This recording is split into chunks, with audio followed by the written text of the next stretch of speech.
রাহুলের ন্যায়যাত্রা এবার চতুর্থ দিনে নাগাল্যান্ড থেকে অসমের পথে রাহুল গান্ধী এবং উত্তর পূর্বে ব্যাপক সাড়া এই ন্যায়যাত্রাকে ঘিরে।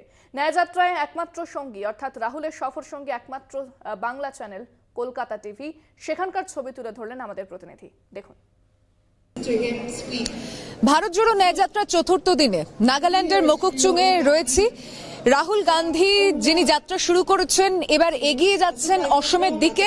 অসমকে ছুঁয়ে আবার অরুণাচল প্রদেশ, অরুণাচলের পর আবার অসমে যাত্রা রয়েছে। তাই এই যে অংশে এখানে নাগাল্যান্ডের সমস্যা শুনছি সাধারণ মানুষের কাছ থেকে, যে নাগাল্যান্ডবাসী তারা দুশ্চিন্তায় রয়েছে বেকারি নিয়ে। বেকারত্ব এখানে একটা জ্বলন্ত ইস্যু। যুব সমাজ তারা চাকরি পাচ্ছে না, তারা বুঝে উঠতে পারছেন না কোন দিকে তারা যাবেন। সরকার উদাসীন, তাদের চাকরি নেই, প্রাইভেট সেক্টরে চাকরি নেই, শিল্প নেই। খুব স্বাভাবিকভাবে সমস্যায় ফেলছে যুব সমাজকে।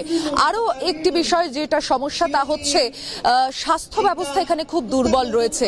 সাধারণ মানুষকে নয় ডিমাপুর না হলে 10 ঘন্টা দূরে গুয়াহাটিতে গিয়ে স্বাস্থ্য ব্যবস্থা পরিকাঠামো পেতে হলে তাদেরকে পৌঁছে যেতে হচ্ছে সেখানে।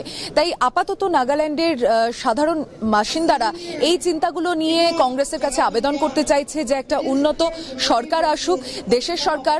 নাগাল্যান্ডে তাদের উন্নতি হোক। উত্তর পূর্বের এই রাজ্যের মানুষজন সক্ষম, তারা কর্মঠ, তারা নিজে কাজ করে উপার্জন করতে চাইছে। সরকারের ওপর তারা এই আশা রেখেই ভারত জোড়ো যাত্রায় অংশগ্রহণ করতে এসেছেন এবং রাহুল গান্ধীকে চাক্ষুষ করতে এসেছেন। যাত্রার চতুর্থ দিনে অপেক্ষা করছেন যারা।